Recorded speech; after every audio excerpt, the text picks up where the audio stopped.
What should our attitude to money be?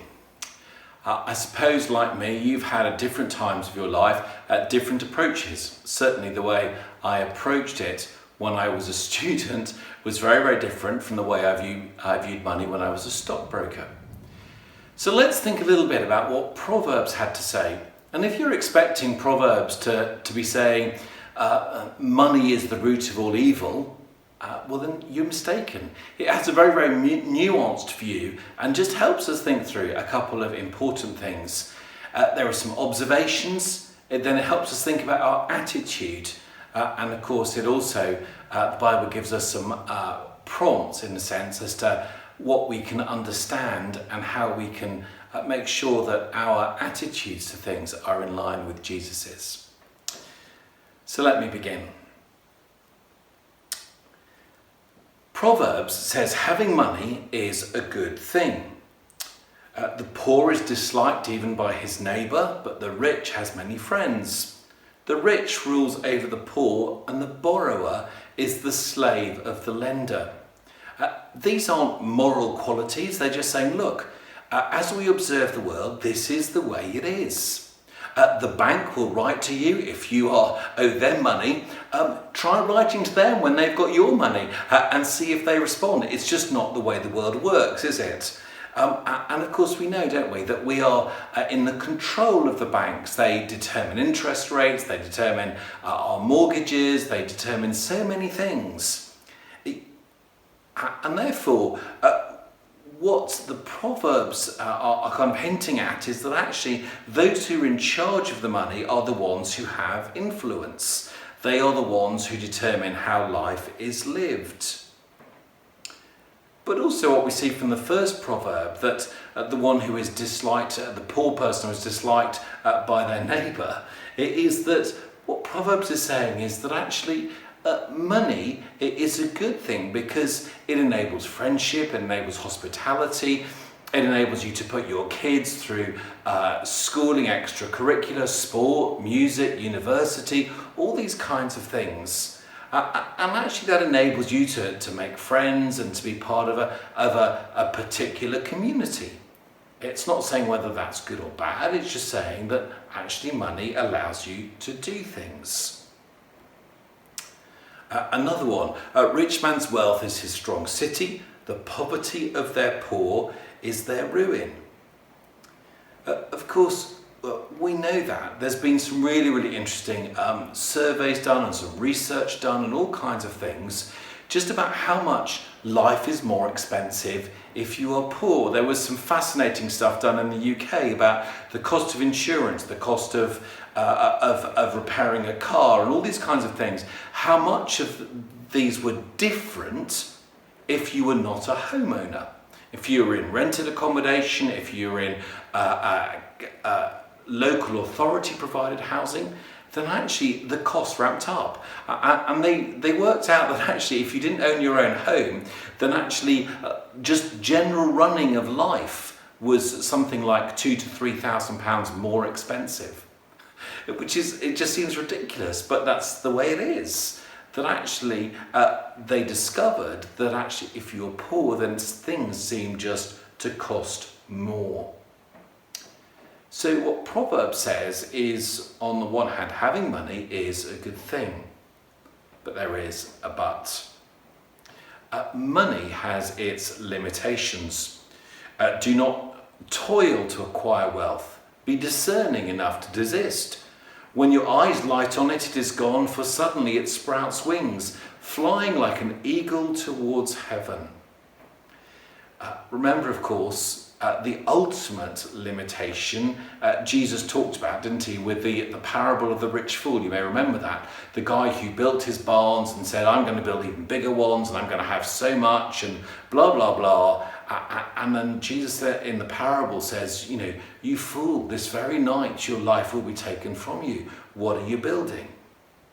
And of course, we've seen it too in this time of pandemic. It's been tragic, isn't it, to see people who've invested their whole livelihoods into business of various different kinds, and suddenly all of that has been taken away. People who've lost their livelihoods and have not known where to turn. It's been tragic. And of course, what Proverbs says is, look at these things and learn from them.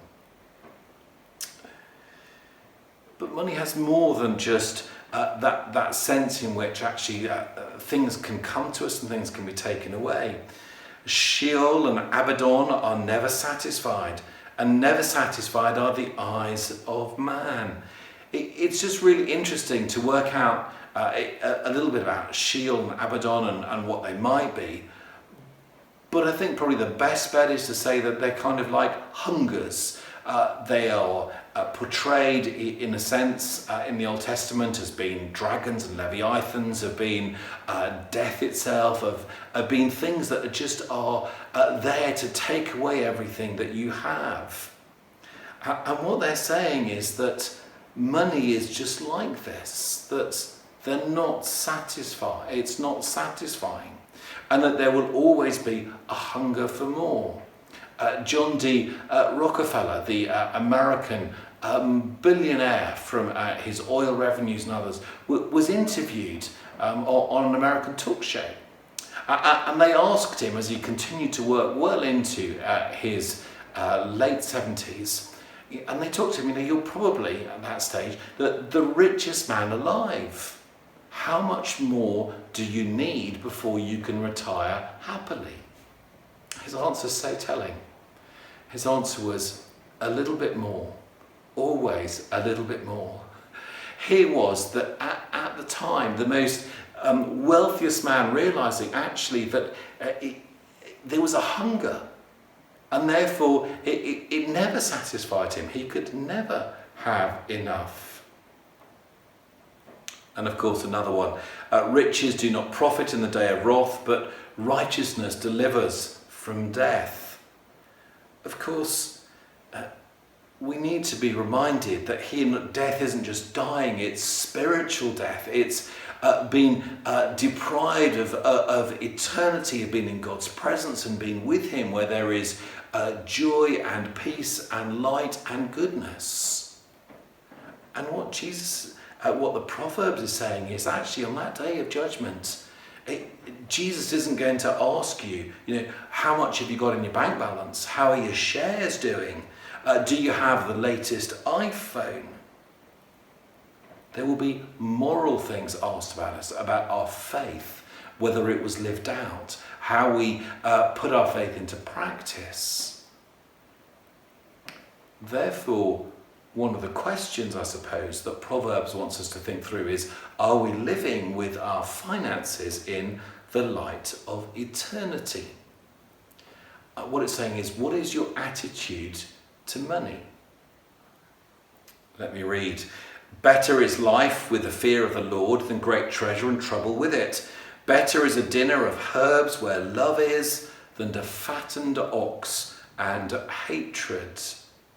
I think verse 17, that second one, is saying that it's not just, isn't it nice to have some French cooking with lots of herbs in? I think it's saying basically, if all you've got is greenery in front of you, but actually it's lovingly done, isn't that better, of course, than the fattened ox? Well, in this day and age, people love eating just greenery, but that's another story.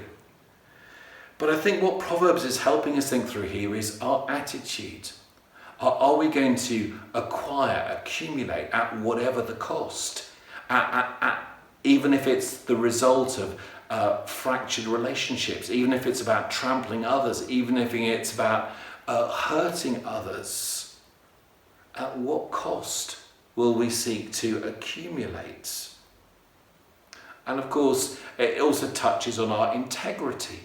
I know when I worked in the stock market, our motto was, my word is my bond. If I said something, that was what was going to happen. If I agreed to a deal, whether it was good for me or ended up going a bit pear-shaped and going bad, then actually if we'd agreed to something, then that was it.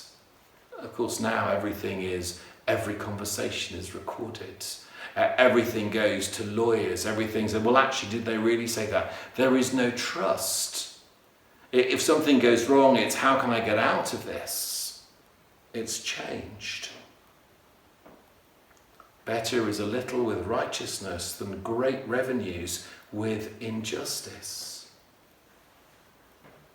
And finally, I think this is just so helpful. Give me, from chapter 30, give me neither poverty nor riches. Feed me with the food that is needful for me, lest I be full and deny you and say, who is the Lord? Or lest I be poor and steal and profane the name of my gods. Do you notice that the competing convictions here?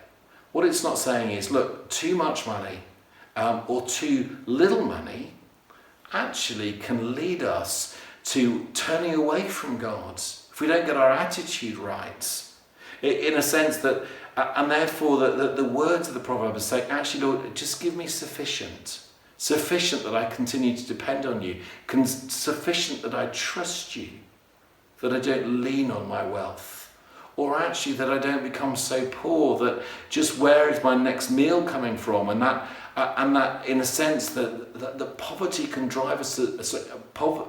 Poverty can drive a love of money just as much as riches.